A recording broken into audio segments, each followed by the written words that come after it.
Item. SCP-1127.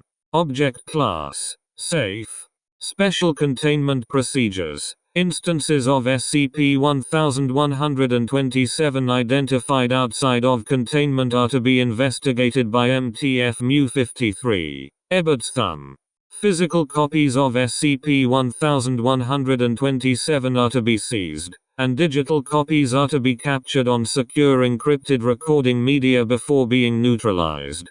Any victims of full SCP-1127 exposure must be evaluated to determine if the effects of SCP-1127 have rendered them an unacceptable threat to the general public. Those deemed an acceptable risk are to be treated with Class A amnestics and released. Note: amnestics have no effect on the symptoms of SCP-1127 exposure. Those that cannot be released back into the population will be reclassed as D-class personnel or terminated at the site director's discretion. Contained copies of SCP-1127 are to be kept in the secure media vault at site. Instances of SCP-1127 shall only be viewed on devices approved by the site director within Site's secure viewing room. Instances of SCP-1127 shall only be viewed in their entirety by D-class subjects as part of an approved experiment. Foundation personnel should avoid unnecessary exposure and log any incidents of viewing SCP-1127. Any personnel who have logged over 15 minutes cumulative lifetime viewing of any version of SCP-1127 must cease working with SCP-1127 and be assigned to other duties. Description: SCP-1127 is a series of short films ranging between 23 and 42 minutes in length. To date, copies of 3 different films have been recovered and 1 film has been identified but not yet contained. The films have been designated SCP-1127-1, SCP-1127-2, SCP-1127-3 and SCP-1127-4. It is unknown how many more films in the SCP-1127 series have yet to be identified and recovered by the Foundation. Each film is composed primarily of scenes clipped from other movies and shorts, with additional video from various other sources. Sound and dialogue has been added or modified, and a narrator character unique to each film appears, fully integrated into the clips comprising the film, regardless of the original source of the material. The narrator provides commentary and occasionally interacts with objects and characters within the recycled footage. Anomalous properties present after a cumulative 20 minutes of exposure to the contents of any single film in the SCP-1127 series. Effects do not present when audio and video are perceived separately. Each film in the series produces a different effect in the viewer, but in each case the effect is a permanent disruption in normal behavior patterns, altering emotional reactions to various stimuli. Description of SCP-1127-1. Initial appearance. SCP-1127-1 first appeared on 20, at the movie's 10 Cineplex in New York. SCP-1127-1 had been inserted into the first half hour of Redacted. Exits were blocked by persons unknown and approximately people were exposed. Length: 23 minutes. Title: Were Clowns Always Yellow? Number 5. Narrator: a middle-aged man wearing a SS uniform including a holstered pistol. His face is obscured by elaborate clown makeup. Identified video sources: The Sound of Music, 1965, The Night Porter, 1974, The Day the Clown Cried, 1972, Surf Nazis Must Die, 1987, Redacted, archival footage from the World War II era. Sample narration: When our lives become the joke, humor becomes a war crime. The punchline is always death. And to get it is to abandon the pretense that getting it matters. Laugh at the reality that is laughing at you. Narrator draws his pistol and shoots JL in the back of the head. Effects from exposure. After exposure to SCP-1127-1, subjects will generally consider it the most humorous thing they've ever seen. Afterwards, subjects will express disturbance and disgust at any communication normally intended to be humorous. Most jokes will be seen as offensive, and videos of comedians or comedies will cause distress or revulsion.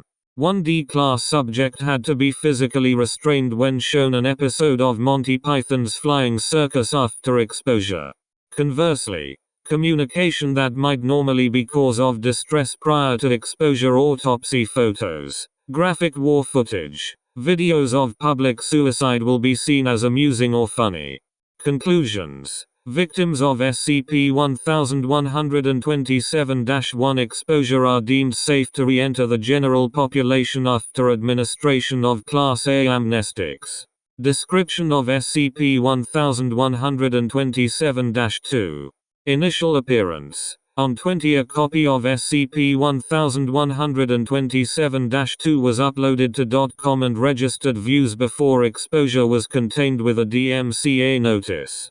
Foundation agents tracked the origin to a proxy server in Guam.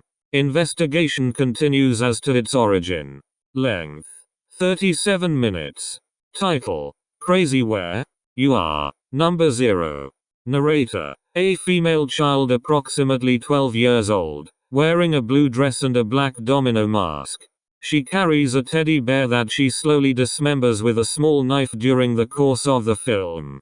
Identified video sources: Willy Wonka and the Chocolate Factory 1971. A Three Stooges short, They Stooged to Conga, 1943. Faces of Death, 1978. La Planète Sauvage 1973. Redacted. Various animated sources from 193 until 196 including Bugs Bunny Nips the Nips, 1944. And the Tom and Jerry short The Midnight Snack, 1941. Sample narration. Whispering during a clip of Bugs Bunny Nips the Nips. What are you afraid of? Violence. Afraid that violence is the answer. Or is it the question? Ask the question you are afraid of, you already know the answer. Pain doesn't hurt. Effects from viewing. After exposure, subjects will generally express no strong emotional response to SCP-1127-2 at all. Subjects also lose interest and emotional connections to things, activities and people they had prior to exposure. Subjects will also react to dangerous and hostile environments with disinterest to the point they will ignore immediate threats to their personal safety. Subjects also express a marked decrease in empathy and may injure or harm others out of curiosity. Conclusions. Victims of SCP-1127-2 exposure are unsafe to re-enter the general population due to the risk they pose to others. Description of SCP-1127-3. Initial appearance. During 2020, an illegal UHF transmitter off the coast of Michigan broadcast a loop of SCP-1127-3 for approximately 72 hours. Foundation involvement occurred subsequent to cessation of broadcast. People were found to be affected. No copy of SCP-1127-3 has yet been recovered. Length: 30 minutes. Approximate. Title: All Comes with Yesterday. Number X. Narrator: a woman approximately in her mid-30s wearing an Elizabethan ball gown.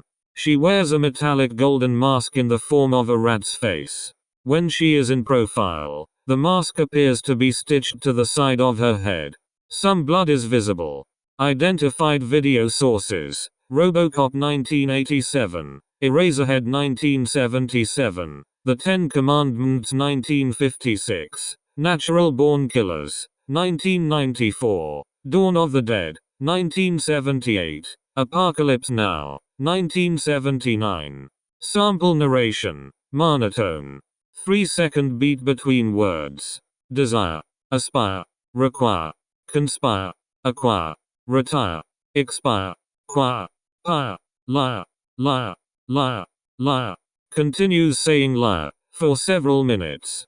Effects from viewing. After exposure, subjects express an extreme discomfort with technological artifacts. They dislike any object that has been machined, processed, or otherwise manufactured. This applies not only to things generally considered technological, but to almost anything that is the result of human intervention in the environment, including clothing and anything beyond the most simple tool use. This effect extends to abstract concepts as well, in particular the concepts of money, personal property, and political organization. Conclusions. Victims of SCP-1127-3 exposure pose little danger, but are unable to reintegrate into modern society. After administration of Class A amnestics, any individuals to be released must be placed in an institutional environment or be relocated to redacted, where they can be assimilated into the redacted population. Description of SCP-1127-4. Initial appearance. From 20 to 20. Copies of SCP-1127-4 had been inserted as a special feature onto DVDs stocked at the adult bookstore in Canada. Copies had been sold. All recovered individuals were exposed to SCP-1127-4's full effect. Length: 42 minutes. Title: Why Are You Crying? Number -1. Narrator: male in his early 20s, shirtless, wearing black leather pants and a leather mask obscuring his face. As the film progresses, welts and bruises appear on the narrator's torso without apparent cause. Identified video sources: Cremaster 3, 2002, Dog, 1971, A Dirty Shame, 2004, Lolita 1962, The Rocky Horror Picture Show, 1975, Salola 120 Gianna di Sodoma, 1975, redacted. Various videos available on the internet including sample narration. Do you want to close your eyes and run to mommy? Well, run to her, then run to her and tell her all those sick things that make you want to puke and whip it out and jerk off while the warm shit smears across your naked skin, and she'll kiss it and make it all better because mommy knows what you want, what you always wanted, and she'll give it to you hard if you only have the balls to ask, cause mommy loves you and love ain't nothing but sex misspelled. Effects from viewing. After exposure, subjects will no longer be able to attain sexual arousal as they would have prior to exposure. Anything they would have found erotic or stimulating prior to exposure will become, at best, an object of disinterest, and occasionally it will become a source of revulsion. Instead, the subject will have acquired new, and apparently random, subjects and/or actions they consider erotic and/or stimulating. All subjects lose the ability to be stimulated by fantasizing or use of pornography, and must actively engage in their acquired fixations in order to become aroused. New sexual interests may be relatively benign: sadomasochism, coprophagia, acrotomophilia, partialism, klismophilia, misophilia, verism, exhibitionism, potentially harmful or criminal asphyxiophilia, zoosadism, or actively dangerous and likely to cause harm to the subject or others, biastophilia, pedophilia, necrophilia, apotemnophilia, vorophilia. Conclusions. Disposition of victims of SCP-1127-4 is dependent on evaluation of their acquired paraphilia.